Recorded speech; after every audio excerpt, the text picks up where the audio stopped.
മിസ്രിയിലെ രാജൻ അസീസിന്റെ ആരംഭ സൗജത്ത് മിന്നിത്തിളങ്ങി വിളങ്ങും സീനത്തൊളി രാജാത്തി.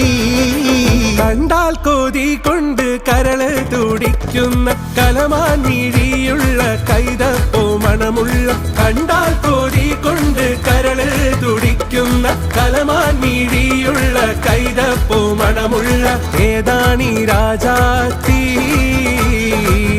ഏതാണീ രാജാത്തി. കണ്ടേ ഞാൻ ആകാശത്തൊരു മുല്ലപ്പൂവിന്ന്, അന്നേ നിൻ പേരു പതുക്കനെ മൂളിപ്പോയെന്ന്. പെണ്ണെ നിന്നുള്ളിലിരിപ്പിവരെങ്ങനെ അറിഞ്ഞെന്ന്, പിന്നെ ചെറുമുന്തിരി പോലെ ചോന്നു